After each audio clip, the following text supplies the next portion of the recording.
Valentina ang makikita natin dito. Woo! Tapos isang Louis. So, may lesson pa rin eh because of that Louis plus the Valentina on the EXP. So, ang gagawin mo dito, first build mo sa Valentina, mga Oracle, Poltron, DIs, yung mga ganun. Oo, pagdepensa. Papakunatin mo to. Kumbaga, you'll play Valentina as if you're playing Sora.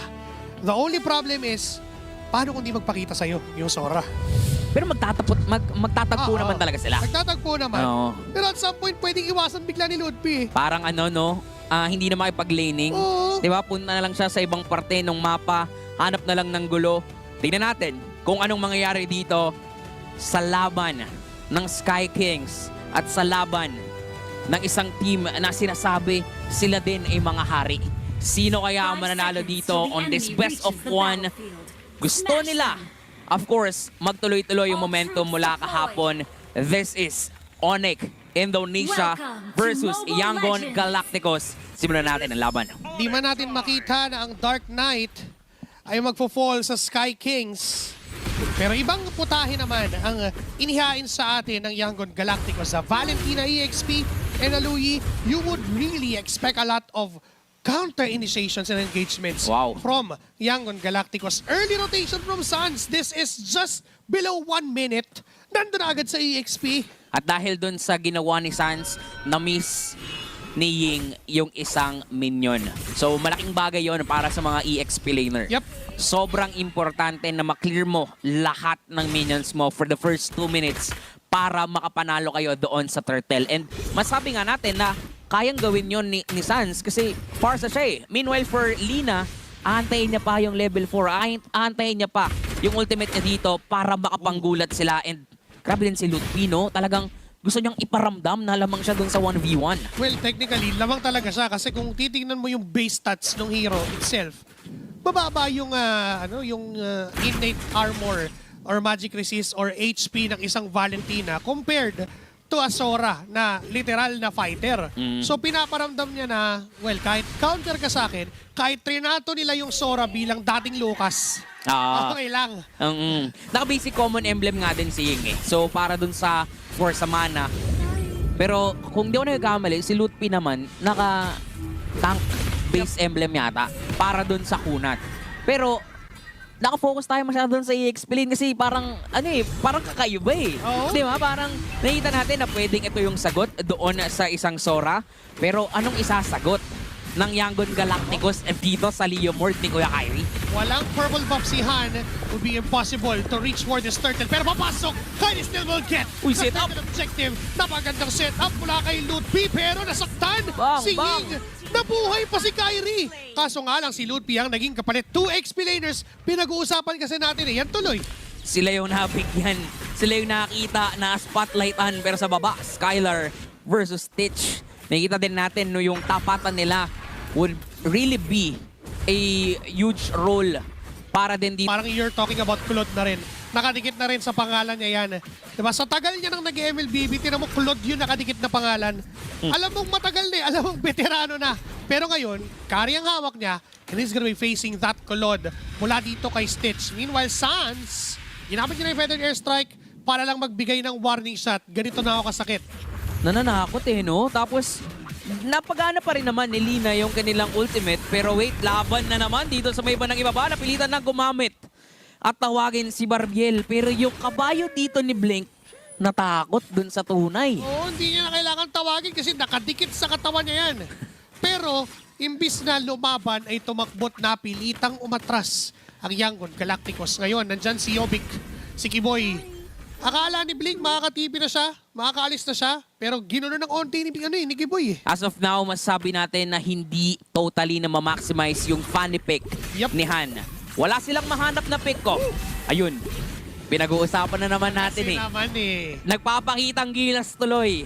Pero yun nga kailangan talagang makahanap siya ng mga early kills para masabi nating napagana mo yung isang funny. Kaya that would explain the 400 gold. Hindi lang sa Onyx. Kiboy ay hindi binibitawan yung kanyang AOG up to that very last second. Wala siyang revitalize. Wala siya ditong AOG. Papalag yata ang YG na una nasa pwestohan ang may hawak ng pagong doon sa kabilang parte, doon sa biyak na bato. Pero pumasok na rin si Kyrie, si Barbiel ang kasama niya rito. Nandun yung setup mula doon sa Kinopia. Kaso nga lang napasama pa. Nakuha nga ni Han yung turtle, pero humahabol ang YG ngayon. Wow! Kahit HP at sinusugod na ng YG. Tutumba yung tatlo plus the turtle, biglang lumamang ang Yangon Galactico. The counterplay is real mula dito sa Yangon Galacticos.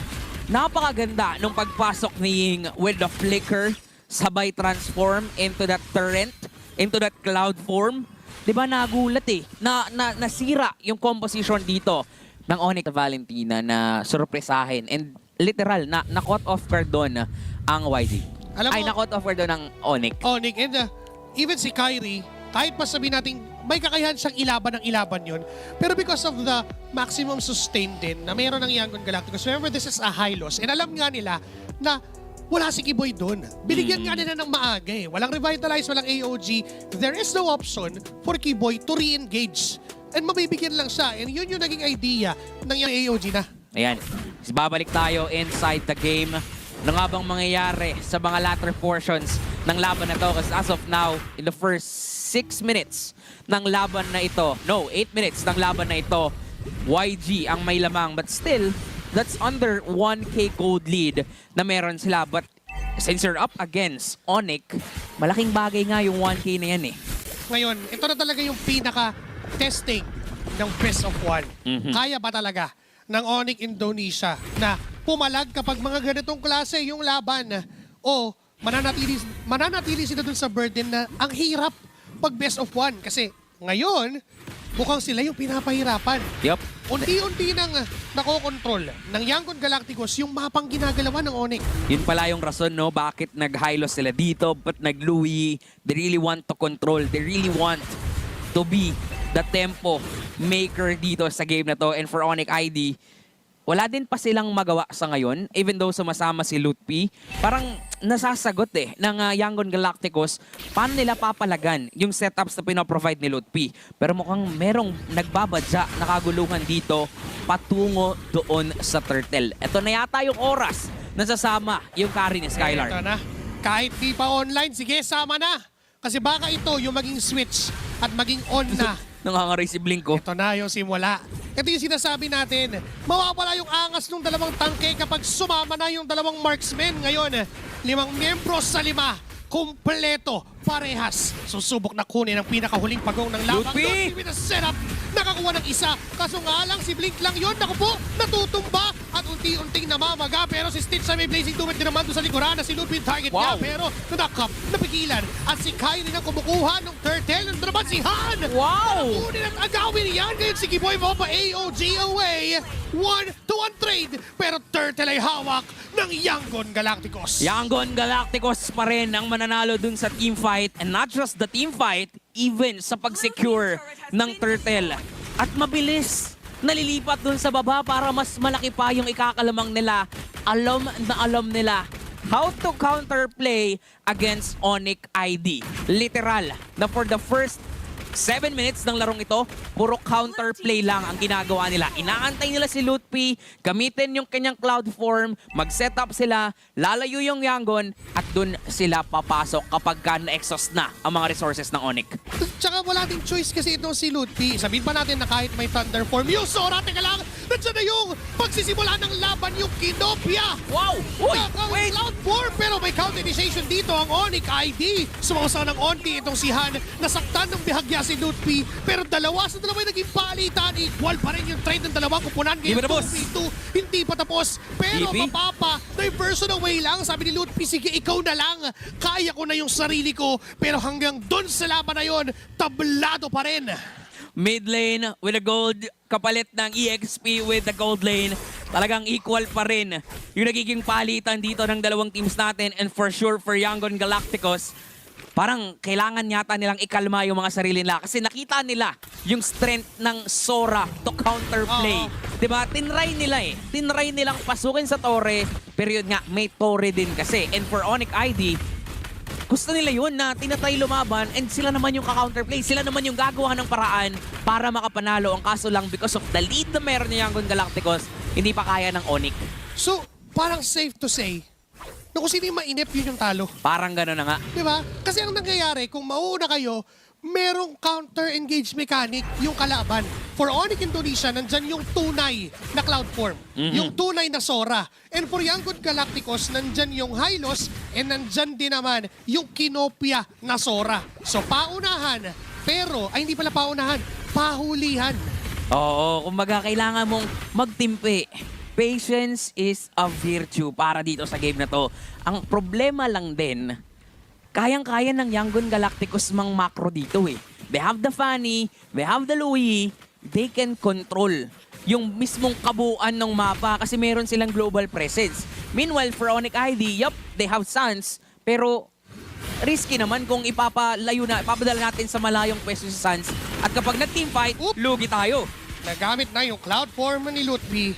They thought na kaya lang set upan ang Yangon Galacticos doon. Pero may Lord na nag-aabang. May purple buff din naman tong si Han. Pwede niyang simulan ang pag-cut ng short lane.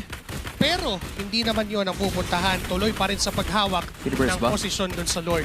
Pwede ni Burst, pwede madaliin. Pero sabi ni Blink, sige pasok na rin. Nandyan si Giboy para harangan ang mga members. Tinawag na si Barbiel. Tara laban kung laban. Kasi susubukan na ng Onyx Indonesia na kunin yung kinukuha sa kanila. May setup mula doon kay Lutfi. Nagkatakbuhan na reset yung Lord na ibig sa gitna. Ito si Lutfi. Sa likuran!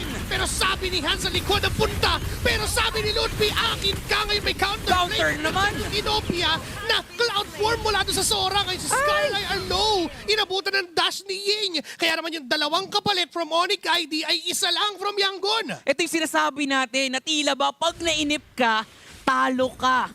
Ang ganda sana nung paggamit ng Wind of Nature ni Skylar kasi nakapitas pa sila dito ng isa, na pick off pa si Han, pero mas naging maganda pa para sa Yangon Galacticos, getting Kiboy, getting Skylar. And remember, pinag-uusapan nga natin kanina, gold laners yung kailangan mabuhay dito, yung kailangan makapag-farm. At ngayon, mukhang ang una namang sasapak ay Yangon Galacticos kasi alam nila kulang pa sa bilang ang Onyx ID. Wala na si Lutfi, pwede nilang kunin tong Lord. Dire-diretso, minamadali. 5 miyembro pa rin. Pero sabi ng Yangon, reset, soft reset, binaburst down ng mabilis. Dire-diretso, nakikita ni Kiboy, nakikita ni Sans. May feather airstrike. Hello! Kumabol! Ito na lang yung kailangan pero mamamatay siya sa kamay ni Ying.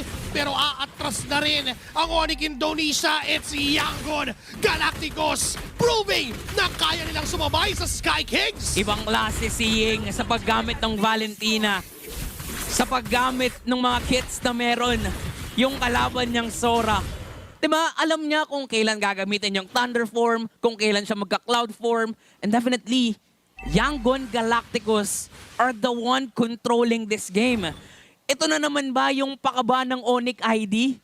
O magtutuloy-tuloy yung momentum na meron dito ang Yangon Galacticos? Kasi for Onyx ID, hindi maganda na laging may pakaba. Kasi hanggang kailan nyo ba kakayanin talaga yung mga ganong pagdepensa lang? Ito yung literal na limit test kasi hanggang kailan itetest ng Onyx ID kung kaya ba nilang pumala. Ginamit na ni Sans yung feathered airstrike para lang kunin sana yung kinukuwang purple pero hinahabol sa ni Han, hindi nga lang siya nakabutan. Nandiyan si Giboy para depensahan yung Torre. Si Ying, nakita agad talaga.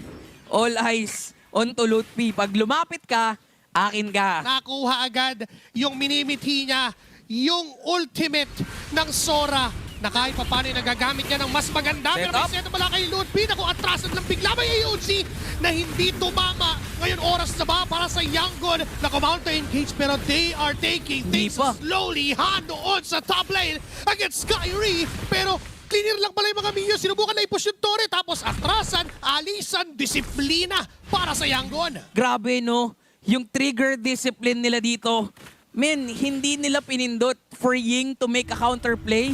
Sige, alam nating makakadepensa talaga yung Onyx. Hayaan natin sila. Ngayon tayo lumaban. Habol kung habol. Sige, nandiyan yung Blazing Duet. Guys, down. Double kill for Lina. Kiboy ay wala na rin. Si Skylar sa likod. Sa Skylar sa likod ay hinahabol pa. Sumubok si Han pero hindi niya inabutan.